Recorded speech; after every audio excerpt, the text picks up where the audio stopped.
Hey everybody, welcome back to the podcast, Our New Narrative. And today I'm wearing my Bad Boys Pistons t-shirt because I'm gonna have to go hard in the paint, as they say. But before we start today, I would like to ask you to like, share, and subscribe to the channel. Every bit counts, every bit helps. Let me give you a little background on what brings me to you today. So, as you may or may not know, I authored a book called Our Two Societies.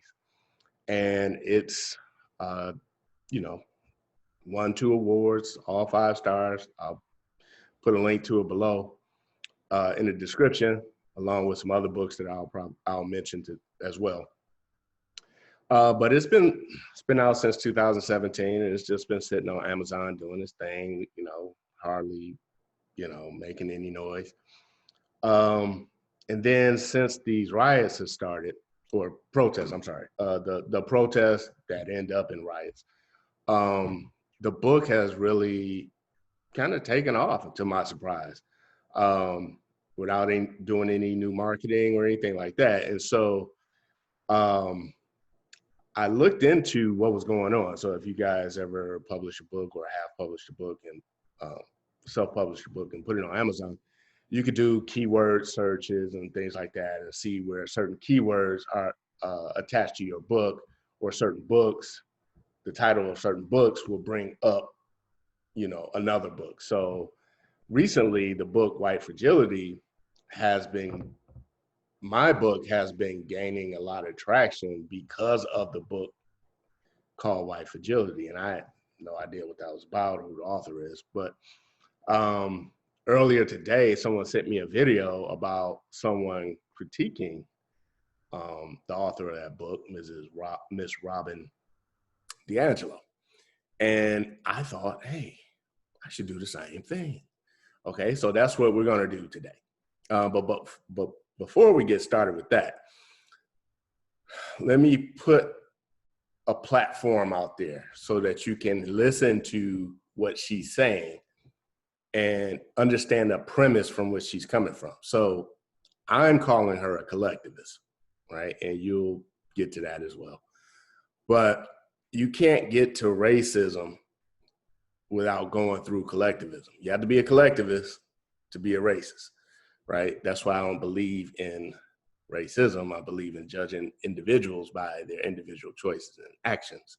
And I believe the world will be a much better place if we all did that. But as you listen to Dr. D'Angelo, a lot of her perspective on the world is all like, I don't know, it comes from a collectivist standpoint. She goes through America's dark history, right? And she mentions slavery, racism, and all this stuff with a lot of just dismissing over a lot of the great things that America, the country, has brought to the human race, let alone the individuals in America. So again, like, share, and subscribe, and let's hear from her, and I'll stop and interject periodically.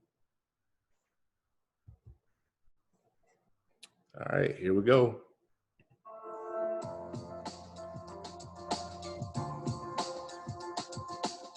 I'm Dr. Robyn D'angelo, and my work focuses on the question of what does it mean to be white in a society that proclaims race meaningless, yet is profoundly separated by race. And to start this off, I want to draw your attention to the fact that I'm white. So just look at me for a moment, think about it, notice it. And part of being white is that it's a very uncomfortable thing for me to do. And it's taken me many, many years to be able to draw people's attention to my race and see any significance in it. And that's because... Okay, so she starts off, and I'll be brief here. Take a look at me, I'm white. What does that actually mean? It means most likely both her parents were white. It doesn't say anything about her individual choices, actions, values, goals, desires, nothing. She's just white. As a white person, I was socialized to see race as what they had. I was just a person. I was just a white bread, a Heinz 57. I didn't have race. I was socialized to see race as individual acts of discrimination and prejudice, individual acts that anybody could do to anybody else. And if you did those acts, you were a bad person. And that is why, since I saw myself as a good person, I didn't see myself as connected to racism, and certainly didn't see myself as connected to race. In other words, I didn't have a sense of a racial identity. Okay. Now, there's a lot to unpack there, and I'll be here 4 hours doing this, so I'm not going to do that. But I always go back to what our former president said, and that's former President Andrew Johnson, right after the Civil War, when he was talking to Postmaster General Montgomery Blair. Now, you remember that Andrew Johnson was a Democrat. The Democrats had just lost a war called the Civil War. The Confederacy was no longer in existence, right? Slavery, no more. So if you were for slavery, too bad. If you were against slavery, no more conversation. You're not having slavery in America. So for the party who stayed in power, especially in the South, based on slavery, they couldn't do that anymore. Hey, vote for me and we'll keep slavery alive. Can't do it no more. So post-slavery, in this conversation, they concluded that post-war, which was Civil War, the key to politics is no longer slavery. It is race. So keep that in mind. If you want to know where I got that information, it's from a book called, and I'll leave this in the description as well, Reconstruction, America's Unfinished Revolution by Eric Forner, I believe. I'll leave a key to that in the description. So politics since the Civil War has been about race. And for those who wondering, how you getting all these, what she is saying is, look, I'm not a racist. I'm not a bad person, right? And I think that's good, because if you as an individual decided that it's not good being racist, that's great, right? And if you as an individual decided that it's good being a racist, then you need some more education. But she is saying, or about to say, that just being a part of this group called white people in America, you're automatically racist.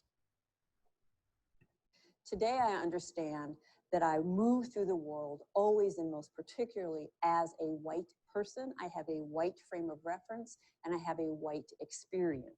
Okay, so what is a white experience?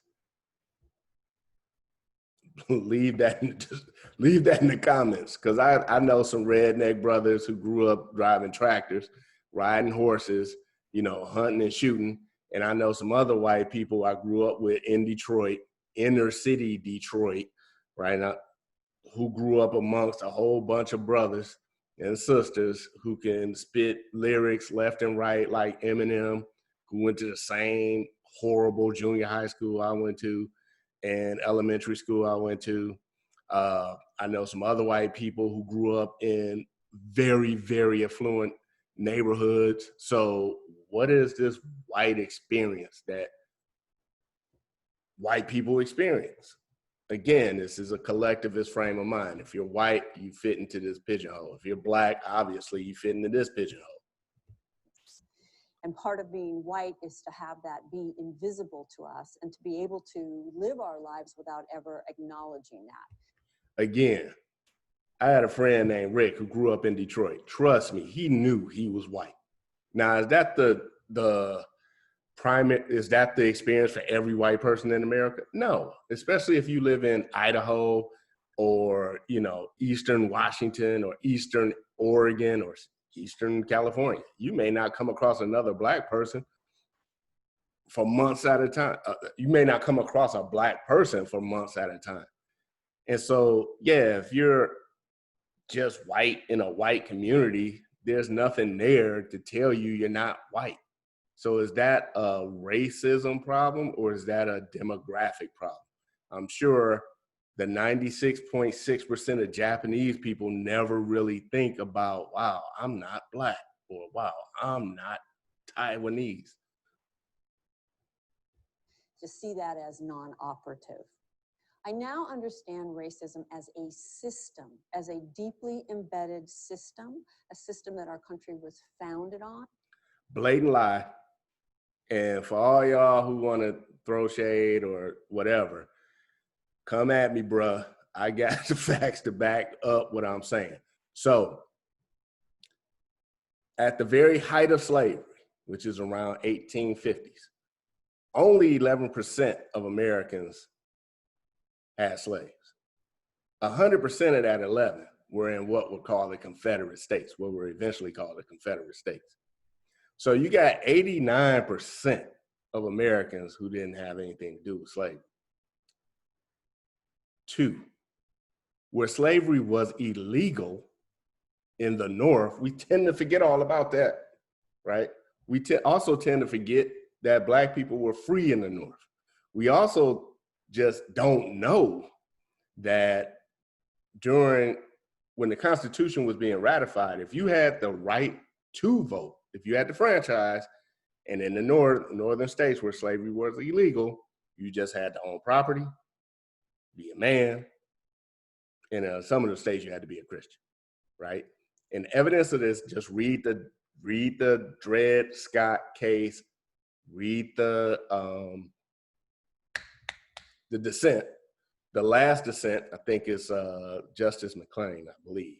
But the very last dissent, he pulls out the facts that if Black people own property, they could vote to ratify the Constitution, and in 5 of the 13 colonies they did. So she just wipes over that, right? That aspect of American history. And again, I can go for days on all the misinformation that's out there just to, okay. That all our institutions were created out of. And okay, all our institutions were created out of racism, whatever. Look, capitalism and individual rights are individualistic. They have individualistic values. It's individualistic, if you want to call it, platform, right? Racism, slavery for sure. It comes from a collectivist mind point. And if you guys don't know what collectivism is, just look it up. I think the general definition will help you out here. So in the North, and that is what's unique about America, the North, not the South. The South ran on an economic system that is as old as man. Slavery has been around for 9,000 years. Black people enslaved, Black people, Northern Black people enslaved, white people, white Christian slaves, millions of them. Look it up. Of course, your school not going to teach you about that, but look it up. Chinese people enslaved people, Arabs enslaved people. Slavery is as old as man, and today people are still being enslaved. So slavery is not unique to America. What's unique about slavery in America is that we fought a civil war to end slavery. Okay, I digress. And every institution reinforces this system. And it's a system of unequal power. So let me give you an example. Women in the United States got the right to vote in 1920. And there was only one possible way that we could have gotten the right to vote. And she fails to mention that, well, she makes you think that all men had the right to vote prior to 1920. And technically she is correct, but there's always been, but she's incorrect as well. There's always been qualifications to voting, right? We hear during Black History Month, which I call Black Victimization Month, about the poll tax, about the requirements to read and things like that. These were put on white males as well, right? But they don't teach that, right? Because it doesn't go with the narrative of Black victimization. Also, I believe North Carolina was the last state to give universal suffrage to men who didn't own property. So prior to that, in a lot of these situations in the American colonies and after 1776, you had to be a landowner to be able to vote. And like I said earlier, back in 5 states during the ratification of the Constitution, Black people in the northern states who own property voted to ratify the Constitution. And that was for men to give it to us, because we literally were not sitting in the seats of institutional power. We could not give ourselves the right to vote. That does. And I love the perspective that she has with women's rights and with slavery as well. They put this like 2020 reality onto the reality of the 1800s or the 1700s. You know, yes, women didn't have the right to vote, but was it like this evil scheme to keep women down, right? Was it this scheme to keep women out of the hunting and gathering portion of society? Was it this, you know, nefarious plan to keep women in the house? For some individuals, absolutely yes. But I would dare say that in the 1700s, 1600s, you didn't want your wife out there hunting buffalo, right? By herself or with her sister. And so a lot of society that was formed around reality, right? Not some nefarious plan to hold women back. And God bless America to be one of the first countries that recognized women as equals politically and with rights, and women gained the right to vote. I think that's a good thing that should be celebrated, but I digress. Doesn't mean that we couldn't have personal power, but we didn't have institutional power. And that's the difference between a system and individual acts. Prior to women's suffrage, I could certainly discriminate against men. I could be unfair to individual men, but my group could not systematically deny men as a group the right to vote. And men controlled all the institutions, and they all worked together to convey the message that women's place was here and men's place was there. Again, some nefarious message and assumption. Again, Madam C.J. Walker was a woman, first millionaire female in America. She should be on the dollar, right? Or the 20. If you want to put a Black person on the dollar, why not put a capitalist, right? So it's just a point of view there. All men wanted to keep all women down. And okay. And that's the difference between individual prejudice and a system of inequality. So individual prejudice is a choice by the individual. A system takes it out of the responsibility of the individual and puts it on the collective. So in this field, we think about oppression, or in this case, racism, as group prejudice backed by institutional power. And so prior to the civil rights movement, it was fairly socially acceptable for white people to just come out and say, we are superior. My father certainly was comfortable saying that. The great joke of Archie Bunker and all of the family was that he wasn't up with the times and he was still saying things that conveyed this idea. But post-civil rights, it became bad to be racist, right? It became unacceptable to be racist. And that seems like a positive thing, right? Racism's bad. But unfortunately, what it morphed into is to make it impossible for white people to look at racism, because what we hear is, I would have to be a bad person in order to perpetuate racism. It became— Again, which I agree with what she just said, as far as the individual has to make that choice to be a racist. But what she's going to tell you is that responsibility is being taken away from the individual white person and put on the system. Became a moral issue. In addition to years of reflection and study of my own racial identity and how it shapes my life and my experience and my perspectives, I've had the very rare opportunity to, for a living, day in and day out, lead primarily white groups of people in discussions of race and racism. And there are some very, very predictable patterns that come up in these conversations. And as I listen to these, it's almost like a script, right? That, like, it's almost as if, as white folks, we just pick up this script and we say the same things again and again and again. We, right? All y'all white folks think alike. Remember they used to say all Black folks look alike? Well, all white folks think alike, especially the ones that are married to a non-white person. And as a sociologist, rather than seeing something that's patterned as meaning therefore it's true, I look at something patterned as very revealing of how we get socialized to see things and to see the world.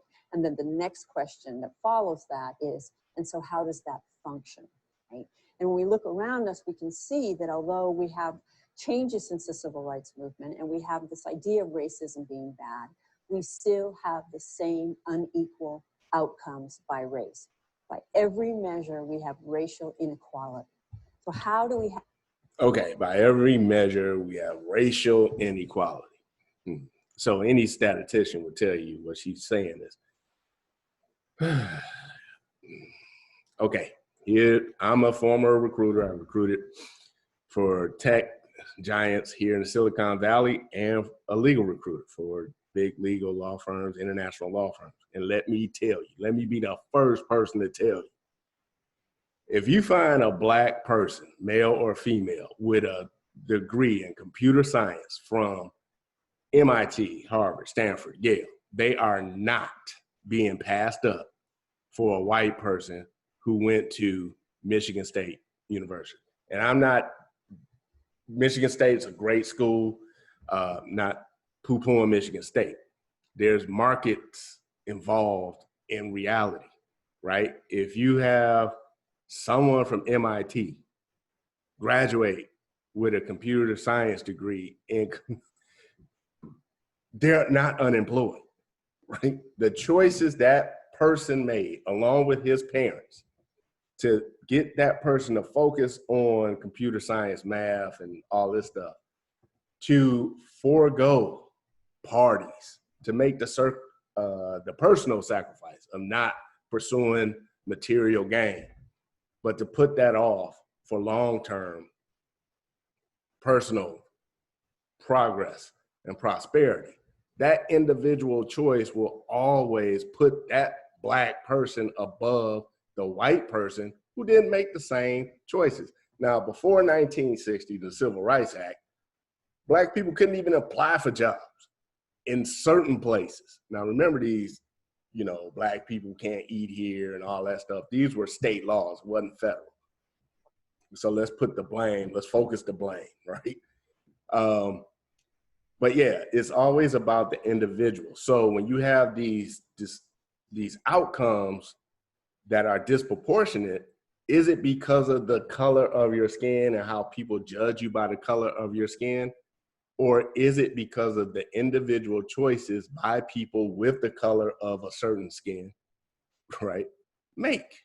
And if you judge those people the same, for example, if you judge a white guy who went to medical school and a Black guy who went to medical school,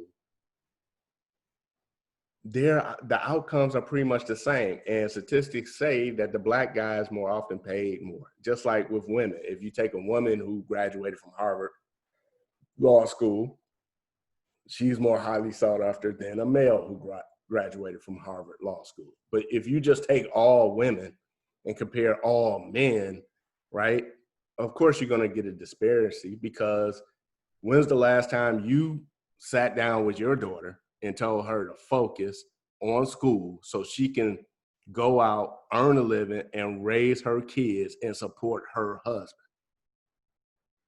No wonder the outcomes are different. They start off with a different individual set of values and a different mindset. Is it always racism? No. Is it always not racism? No. But if you just blame everything on them, when are you going to start looking at you? Okay, sorry. Have such different narratives than we had prior to the civil rights movement and still have unequal outcomes. And as I listen to white folks, my group, repeat these narratives over and over, I got this image of a dock, like a pier, and it's just floating on the water, and that's all the superficial things that we say. And you probably recognize some of these, you hear them, maybe you've said them yourself. I don't see color. I was taught to treat everybody the same. I don't care if you're pink, blue, purple, polka dotted. My parents weren't racist, that's why I'm not racist. Or my parents were racist, that's why I'm not racist. It doesn't really matter what goes in front of it. The answer is always, I'm not racist. I know people of color. I used to work in the military. These are all individualists. It's coming from an individual point of view. I have friends. My parents were racist. I decided not to be racist. These are all individual choices and individual values. All of the things we say to rationalize that we ourselves are not complicit in this system. Now, I want to speak to two of these before I kind of take us below the surface of the dock. And one is this idea that our parents taught us to treat everyone the same. And I am just going to put it out there like this. No, they didn't. Really? That is not humanly possible. Human beings are not objective. You cannot be taught to treat or to see everyone the same. And when you say that, you're indicating that you don't understand how socialization works, which is actually a positive thing in the sense that that can direct what you would need to focus on if you want to get deeper understanding. The other one I want to speak to is this common trope of, I don't care if you're pink, purple, polka dotted. If that's in your vocabulary, I would urge you to please drop it and never say it again. Although it isn't intentional, it's actually very demeaning. People don't come in those colors, and what it conveys is that you're not prepared to engage with authenticity. Really? What if you really don't care? Like me, I don't care what color you are. If you stupid, you stupid. If you're an asshole, you're an asshole. If you smart, you're smart. I don't see color as a meaningful attribute in people. So what is she saying? That because you're white, you always see people based on color. And she didn't say what being black was yet. Can't wait to hear that if she even brings up what being black is, since she knows so much about what being white is. But anyway, I digress. And that's why I have this image of a dock, right? That's very superficial surface. And for me, in trying to understand how all this works, what it means to be white, and live so separate by race, even though I was taught to see myself individually as open-minded and outside of all of this, I've had to go under the surface. And that's why I have this image here now of under the water. You see the pillars or posts that prop up the surface, okay? So, for example, it's very common in discussions of race to have white people tell you about all the people of color in their lives, right? Oh, I have these coworkers, or my best friend, or my second cousin married a black man, or all of the ways that we want everyone to know that we have relationships with people of color, okay? And so we're giving you evidence. When someone tells you that, they're giving you evidence. And so what are they giving you evidence of? They're giving you evidence that because they love people of color, know and love people of color, they can't be racist. Which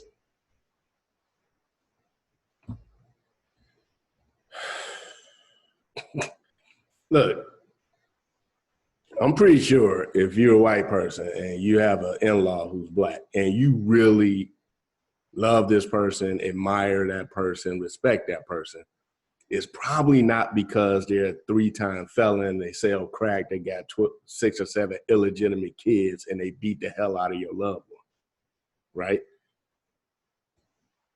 It's individualism. You can defeat racism with individualism. You start thinking in terms of collectivism, like she's doing, you can't even be a non-racist. Once you identify with that group, she's gonna make you a racist. And I've had this happen with a good friend of mine who I was in Japan with, a white guy, who told me just recently his scale of racism is very low. And I had to stop him right in the middle of it. I was like, what are you talking about? You're not a racist. Well, you know, I don't really appreciate these sagging jeans. And I sent him a picture of this white guy with sagging jeans on. So I said, well, I guess I'm a racist too. It's the individual choice to wear your jeans sagging and showing your ass that make you an idiot. I don't do that. I never have done that. I'm still black. And my white friend, He don't sag his jeans either.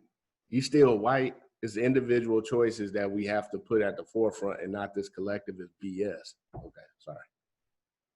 Which means they see racism as conscious dislike or explicit bias or hatred, right?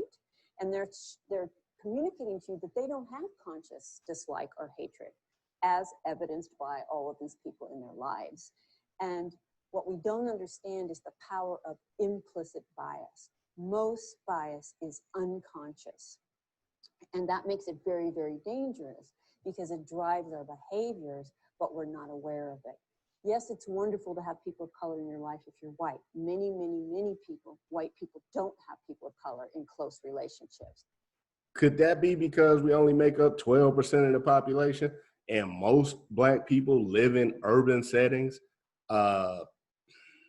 It might have something to do with it. I mean, you know, the fact that you live in Montana or New Mexico or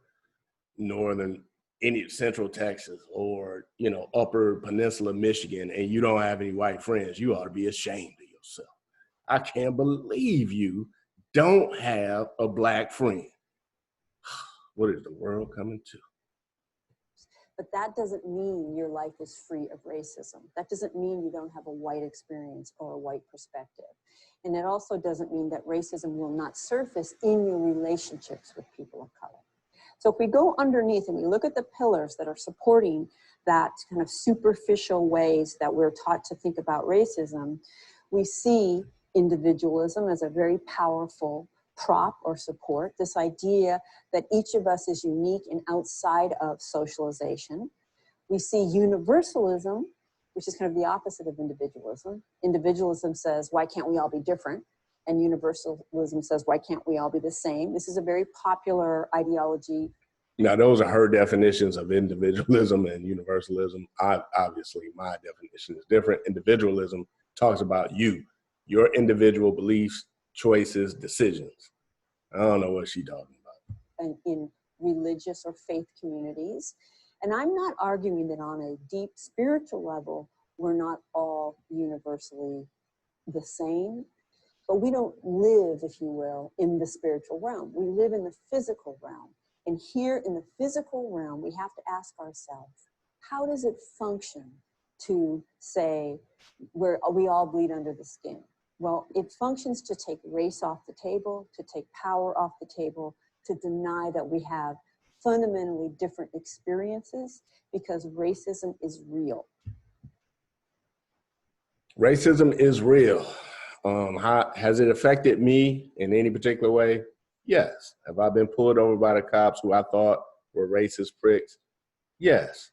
Do I feel that this lady's life is better than mine because she's white? No.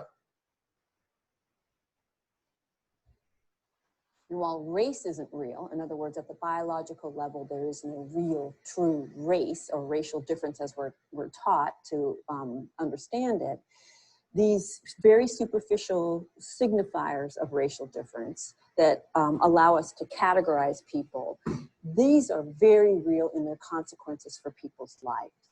And this insistence that we're all one doesn't allow us to engage with that social reality. I try to help white people see how race functions in our lives. And I try to move us away from the... Now here, I think she's saying, taking us away from the reality or trying to make us think that we're all one. She's referring to we're all one in the sense that we're all human.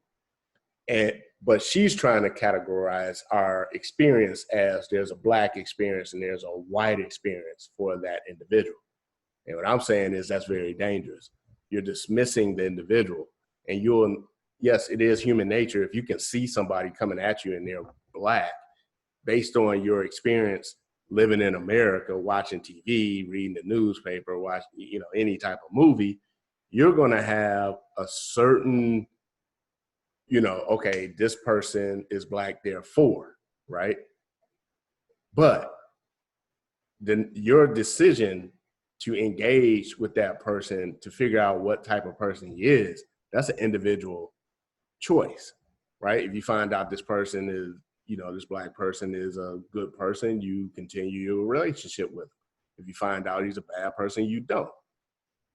You can't, it is definitely racist to say that he's black, therefore, and could make a conclusion, just like she's saying you're white, therefore, and makes her conclusion that you're racist by default and you don't even know. The really obvious, evident examples, such as a racist joke or a racist action, or things that would be recognizable to everybody, right? The kinds of acts that cause people like me, well-meaning people like me, to say, I couldn't possibly be racist, I don't do those things. And I try to help white people understand racism as the very fabric of our society. And I think, again, BS. Individual freedom, individual liberty is the very fabric of our society. You want to know? Ask Frederick Douglass. Read his book. Read Booker T. Washington's book. I'm pretty sure she'll probably call him a racist if she ain't know he was already, if she didn't know these two were black, she would call them white racists.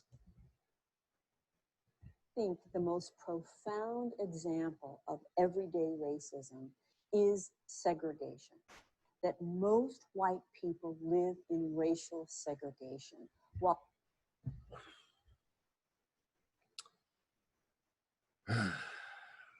everybody lives in racial segregation. That don't mean everybody's a racist. If you go to Detroit, I grew up in Detroit, it was, by the time I left Detroit, it was definitely racially segregated. When I moved out of the projects and moved into a very affluent neighborhood, with a bunch of capitalists, it was very heterogeneous in terms of we had white folks there, black folks there, Jewish folks there, Asian folks there, and their commonality was they were in the professional class. Now the projects, majority of the people I knew in the projects, overwhelming majority were black, but I grew up with a girl named Michelle. She was white, so was her brother, so were her parents. They lived in the projects, but they weren't black. So how was their white experience compared to this lady's white experience? While we may work with people of color, when we go home, people of color are rarely at our dinner table. And Again, 12% of the population. I've yet to see 5 Native Americans walk down the street. Seriously. Like, come on, man. 12% of she actually, I know on TV, we watch TV, it's a black person. Every other character in the movie is a black person. On the news, half of the anchors are black. We only make up 12% of the nation. So why should every white person in America have a black friend? I don't get it. I don't mean setting our table. I mean sitting and breaking bread with us, true relationships in our lives. Many people can recognize the explicit kind of conscious dislike type of racism, racist jokes, racist expressions, the KKK. But I want to help white people see the everyday racism that's embedded and that we participate in.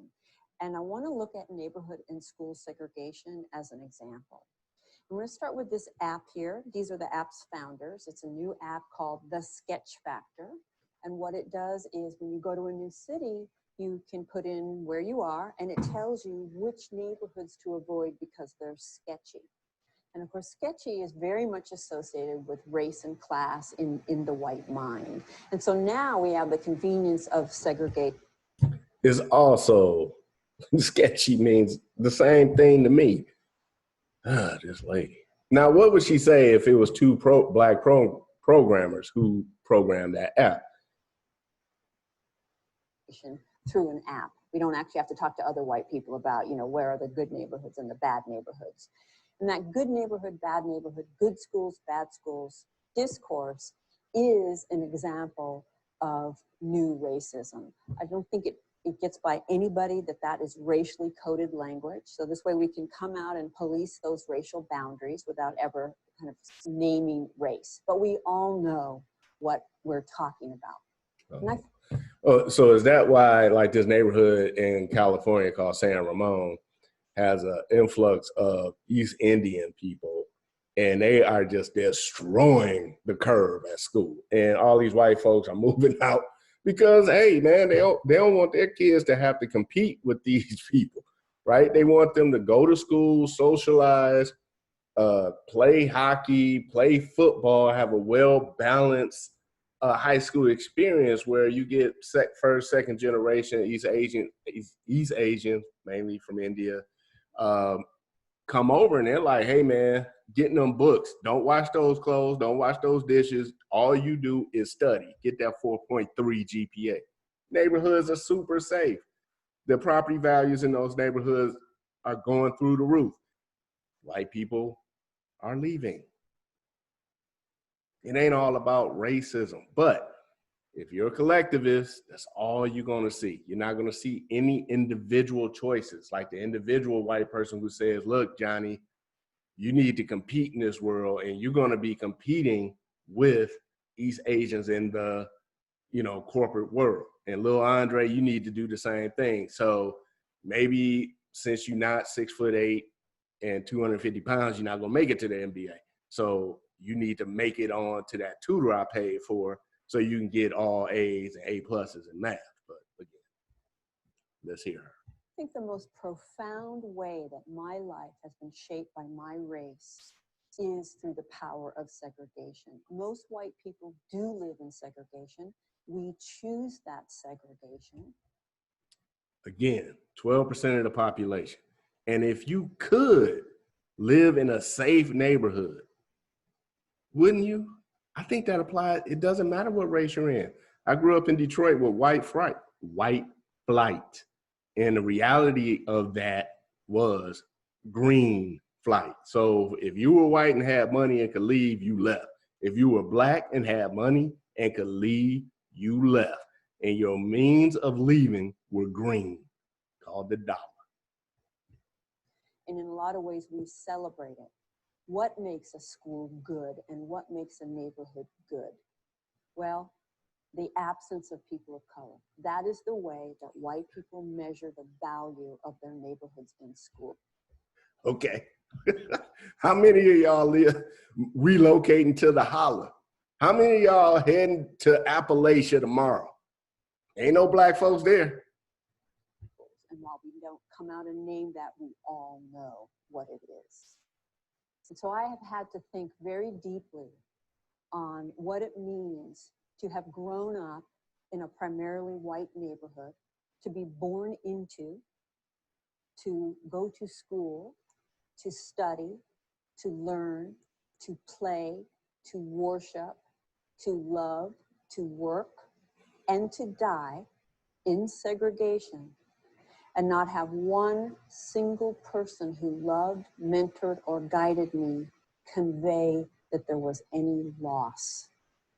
And I'm going to repeat that because I think it's very profound, and I really want us to sit with it.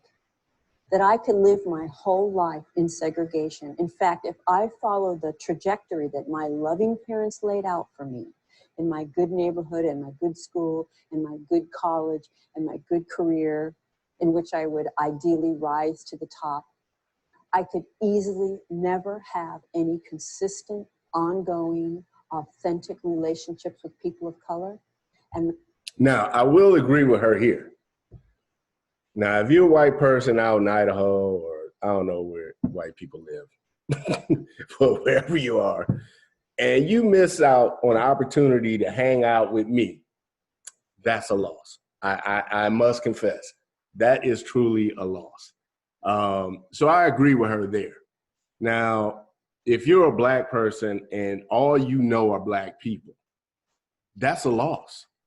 If you're a Japanese person and you're surrounded by 99.6% Japanese people, yeah, that's a loss.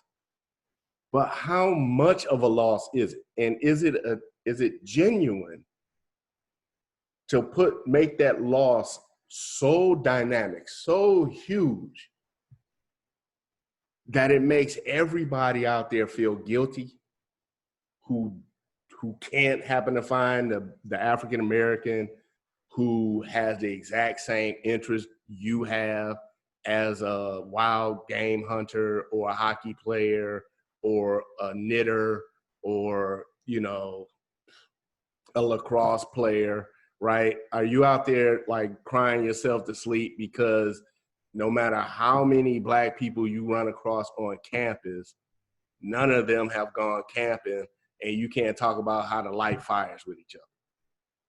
No. Come on, man. If you find someone of color with the same interests you have, make that person your friend if they cool. If not, don't worry about it. And most importantly, if you are hiring for someone and someone of color comes across your desk and they're qualified for the job, hire them. But that's what we talk, this is that white supremacy crap that we don't recognize. So while we're talking about white people not hiring Black people, we never talk about the Black people making the conscious effort to be in a position to hire other people and make sure they don't hire racists. Not one person who guided me ever conveyed that there was loss. Just sit with that for a moment, that there is no inherent value in the perspectives or experiences of people of color. If my parents, if my schools, if my curriculum, if my teachers, if my government saw value in those perspectives, I would be given those perspectives, but I wasn't given them. So you mean to tell me, see, here's blows that whole argument out the water. People of color, what does that mean? She's not going to define it, I don't think, because it just means they're not white. They don't have the same pigmentation. She don't know what it means. Because look, if a famous Black person is in your facility or in your realm of existence, trust me, you're going to run out there and try and rub shoulders with them just like you would a white person. Say that all the time. So it's the average Black person who you assume, based on what, you know, input you get from TV and all this stuff, the average Black person just can't enhance your life, or the average Black person is a danger. Well, there's two reasons why you think that. One is the media you look at and read, and the history you choose not to read or don't know about. And three, one, two, three, okay. The individual choices that Black Americans have made to present themselves in a light that is not as favorable as, say, new immigrants from Africa or Southern Blacks from South Africa or the Caribbean, who's made individual choices to make sure their kids go to school, stay in school, sit in the front of the class, get straight A's. And now that group of people, if you want to be collectivist now, is one of the highest earning groups of people in America, above Asians, like Chinese and Japanese, and above white America. Those perspectives. And that shapes my relationships. It shapes what I care about. It shapes what I see, what I don't see, who I build my life with, and who I don't build my life with. And that is the level where we really need to look at race inside of us and with us. In the line of work that I do, it's a breakthrough if you can get white people to acknowledge that our race privileges us in this society, right? Is that because you're a majority and we've made race a political class, basically? Again, since the Civil War, it's not about slavery. The head of the Democratic Party, who became the president after Lincoln was shot, said, now politics are about race. So if you got a political class that's Black America and a political class that's white America, and you can get a Finnish immigrant who can immigrate here in 2 years, get a green, 5 years, whatever, get a green card and vote, that immigrant from Finland is a part of the political majority. Although my roots in this country go back, I don't know how far, but it goes back several hundred years, and I'm part of the political minority. that is like the second coming. Get white folks to admit that we are privileged by our race. But even that begins to get superficial. And you'll hear white people say, just because of the color of my skin, I have these things, as if this is just an accident that happens. And I want to take us deeper. I want to take us inside this skin. My psychosocial development was inculcated in the water of white supremacy. That is what I call this system. I don't mean the KKK. I mean a system in which whiteness and white people are central and seen as inherently superior than to people of color. Let me blow this out of the water. So in a capitalist society, individual values and individual decisions, whether they're right or wrong, they have consequences, right? And successful people in capitalist societies have certain attributes, right? They study. They put off short-term gain for long-term prosperity, right? Hard sciences are a key factor in their education, right? What white supremacists have done, basically, has taken those attributes and made them a part of white culture. And Black folks as a group have helped with that. And I would say Black politicians since the 60s have helped with that, because those attributes of success in a capitalist society were taught by Booker T. Washington and Frederick Douglass, amongst others. And capitalists recognize capitalists. Game recognizes game, as they say. And if it wasn't for capitalists like Rockefeller and Morgan, the banker, right, we wouldn't have a Tuskegee Institute, right? We also wouldn't have one without the poor, newly emancipated, donating to Booker T. Washington to help him get that school off the ground, donating pennies, donating food, all in an effort to gain skills that other people are willing to pay for. That's what you got to do in a capitalist society, no matter if you're white or Black. NASA isn't just putting any old white person in a space shuttle and be like, okay, it's your turn, you go, right? You got that white individual has to make the conscious effort to get straight A pluses, right? And if a Black person wants to do the same, they got to do the same. Now, is it more white people who qualify for that seat on the space shuttle? Yes, there's more white people, right? We only make up 12% of America, right? And don't let me get started on affirmative action, because just to blow that out of the water, it ain't like Black people weren't going to college before affirmative action. The first Black person in America got a law degree in 1831. Malcolm, I can't think of his name, but 1831, that's well before the Civil War. He went on to become he was allowed to, he was a federal probate magistrate or something like that, well before the Civil War. So that's just one individual I know, and the majority of Black people didn't have that experience, because during that time, 90% of Black people lived in the South and were enslaved. Only 10% lived in the capitalist, individualist focused northern colonies.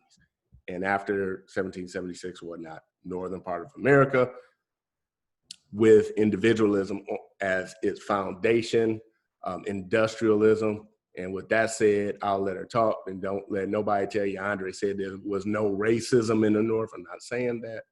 Okay. My personality was formed in that water. My worldview was formed in that water.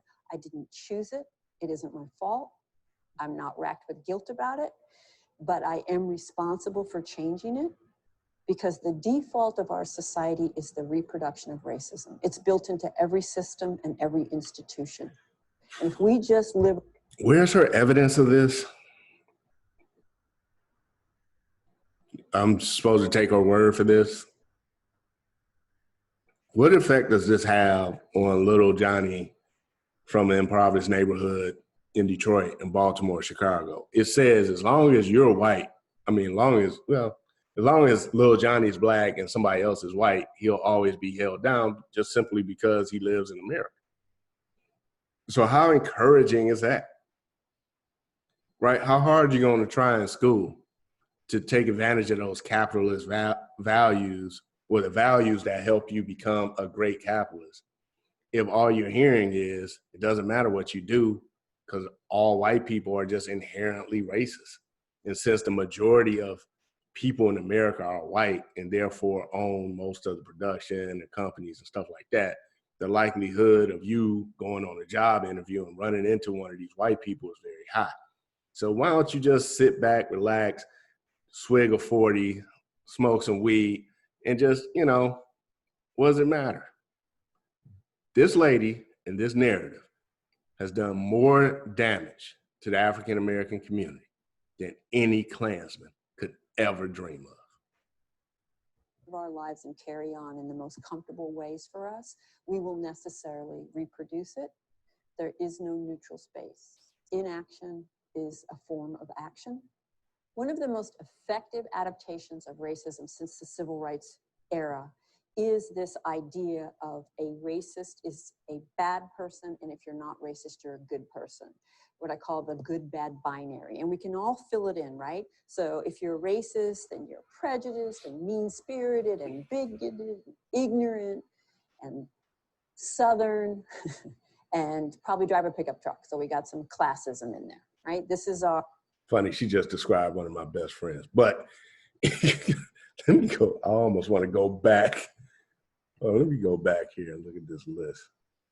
Well, he's not ignorant. He's not bigoted. He's not prejudiced. He is mean-spirited. Now we're all old. And he is Southern, right? So the not racist, he is educated. He is progressive. I got more non-Black friends that fit in this category. Open-minded, well-intentioned, young. We're all getting older now. Northern. I got friends from all over. But again, racism is an individual choice. It's not part of your genetic makeup or the fact that, nature nurture. You just live in this area and therefore you are automatically a racist and nothing you can do about it. And probably drive a pickup truck. So we got some classism in there, right? This is our racist. And if you're not racist, you're good and you're progressive and you're open-minded and you're educated and you're Northern. And this binary is probably the #1 construct that keeps racism today in place and makes it nearly impossible to talk to white people about racism. The defensiveness we have comes from this binary. What we hear is, you just said I was a bad person. And so this binary sets it up to be mutually exclusive. You cannot be a good person and be complicit with racism. If you want to know why a certain might as well say a Democratic Party gets so many votes outside of the Black community, that's why. No one wants to be associated with being a racist, especially if you're not a racist. So if you got a president who you can, he don't help, man. Come on, he don't help. Like, Trump does not help the situation. But if you can classify that guy as a racist and you don't want to be associated with that guy and your only other choice is a Democratic Party, well, they're playing that game beautifully.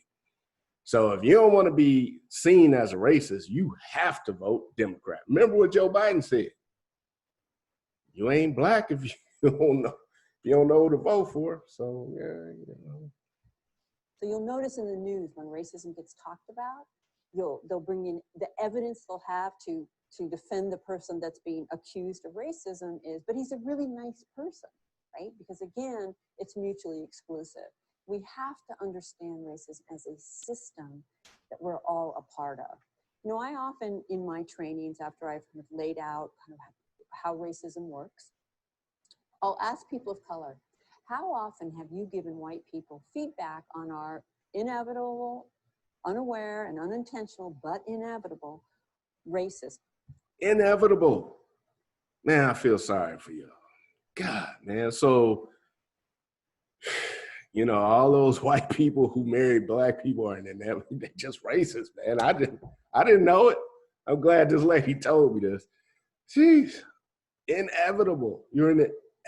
Like, she just takes all responsibility away from the individual. She takes the responsibility to make a conscious decision away from white people and away from black people. And I'll get to that in a minute. And have that go well for you. And, you know, there's eye rolls and laughter, and basically the answer is never. Right? It's virtually impossible for people of color to give us feedback, because that binary sets us up to defend, right? I must, at all costs, deflect and establish that I am not racist. What if they're not racist? Jesus Christ, man, are you listening to this lady? What if these people are not racist? What if they judge people not by the color of their skin, but the content of their character? That would be revolutionary in America. And that makes it so that we can't examine the reality of the society that we live in. And then I'll follow up and ask this question. So what would your daily life be like? This is a question I ask the people of color. If you could simply give us feedback when we step in it, which we inevitably will, and have us receive that with grace, reflect, and seek to do something different, what would your daily life be like? And recently, a man of color in the room, there was a pause, and then he said, it would be revolutionary.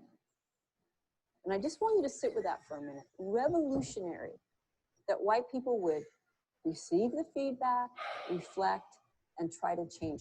Man, this is the most white supremacist shit I've heard of. Man, so my whole existence, or a good portion of my existence, depends on how you feel about me.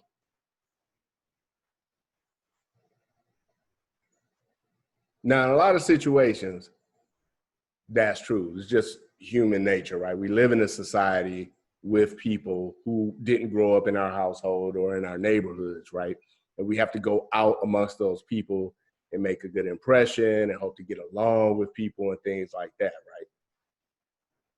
But are you telling me that if I'm a black person, I graduate, I do everything right, study hard, I sacrifice current pleasures for long-term prosperity, I pick the right majors in college, right? I get a degree in the hard sciences like engineering, and to be competitive in the marketplace, right?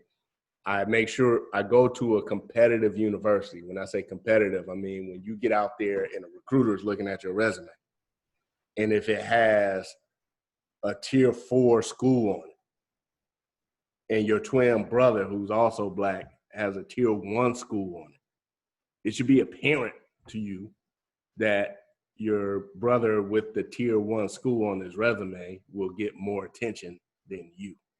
And that goes for if you have a white cousin who has a tier 4 school on his resume, has a degree in sociology, right? And you're applying for a job or a company who's heavily focused in engineering, especially computer engineering. I mean, that guy is just not as competitive in a free market society, right? This doesn't have anything to do with racism. Why does my life depend on how you, this white lady, feel about me? I can care less how you feel about me, and unless we get in the conversation, we vibe and we talk, and I see you as a good person. You don't see me as a victim because of my skin color. I don't see you as a victimizer because of your skin color. If we can come together like that, then we cool. We can break bread. We can watch, we can watch Gone with the Wind. We can watch Blazing Saddles, whatever you want to do.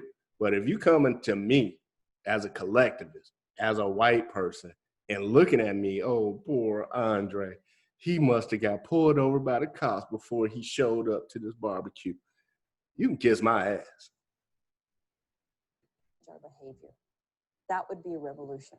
And on the one hand, it speaks to how difficult we are, how powerful this binary is to keep us separate, from this system in our minds, but also how simple How simple. And that there are material consequences, right? In heart rate and blood pressure and length of life for people of color, from the ways that that would lower the kinds of stress that they have every day navigating all of this from us while we deny that anything's happening. Yeah, you know, just the other day, this is the 25th of June.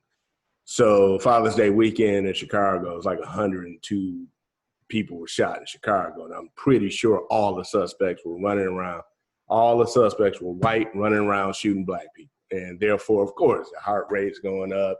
It was shorter life because you got all these white people coming from, you know, rural Indiana coming into Chicago and shooting up the place. Returning to the pillars underneath the dock, now we can label them, right? So we have individualism, we have universalism, right? Individualism, why can't we all be different? Universalism, why can't we all be the same? They both function to take race off the table. We have internalized superiority that no white person can miss. It was not lost on me that fundamentally it is better to be white. I don't want that belief. I didn't ask for that belief, and I've committed my life to challenging it. But 24/7, that is what society reinforces for me. Yeah. Now, here's the nuance there. Now, is it better to be white or black in America? I don't know. How many white people would change spots with LeBron James?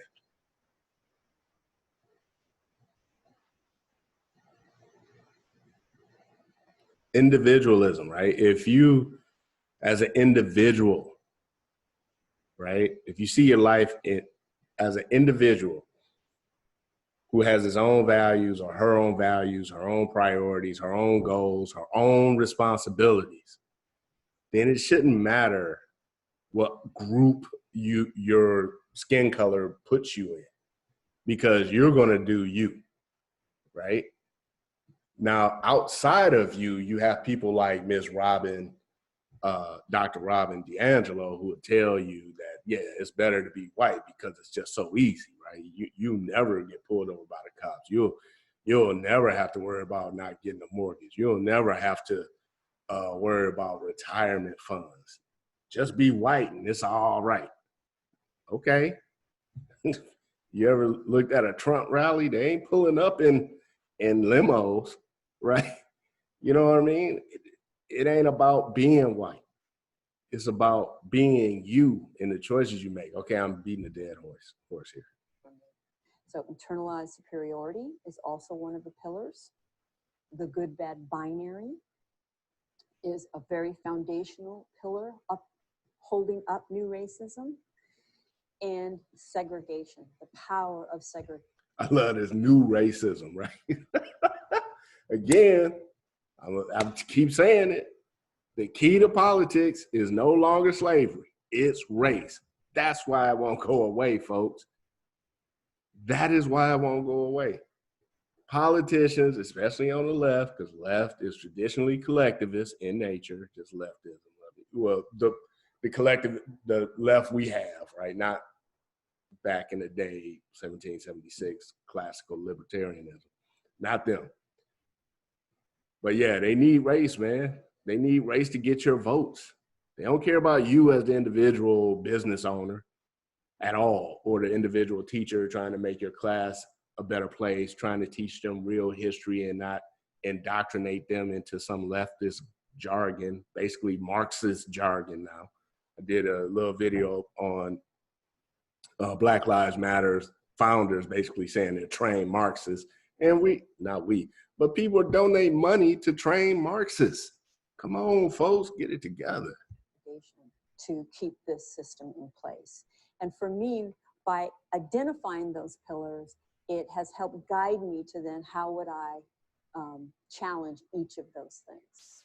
And so I urge you to take this journey. It is lifelong. It won't be over in my lifetime. I will never be free of all of the investments in this system that I have that I can't see, but I have committed my life to doing my very best to continually challenge it. And I invite you, and in fact, urge you to do the same.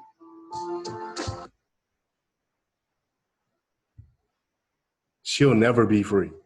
It's a lifelong journey, right? Look, man, you live in America, capitalist society that, you know, capitalism is under attack and been under attack for a long time.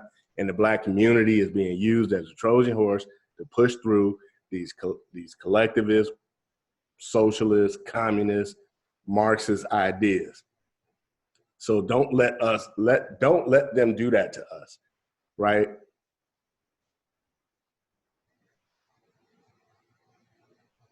Get skills other people are willing to pay for in a free market society, and your life will be all right. Will you run into a racist now and then? Probably, maybe, who knows? But I'd rather drive past a racist in my Mercedes on my way to my corporation while they're sitting at the bus stop than to be at the bus stop worrying about how come a racist won't hire. And I think we need to have more of that mindset in America in general, and not to lower the standards for Black Americans by saying, oh, they're Black, so now let's just give them something. But get out of their way. Get out of the way. Get out of the way. Just let us study, earn, support our own families. We don't need to be dependent on government for everything. This nation was not founded on that. And for those who say we weren't meant or we weren't considered as members of this nation, again, when it was founded, again, your education system won't let you read things like the original draft of the Declaration of Independence, how a lot of the founding fathers, some of them were, you know, yeah, they were slave owners.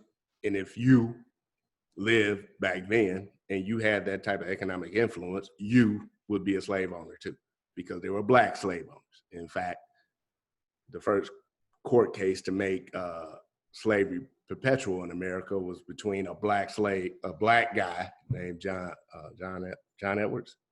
Anthony Edwards, right? And an indentured servant named Caesar or something. But anyway, slavery had been around forever.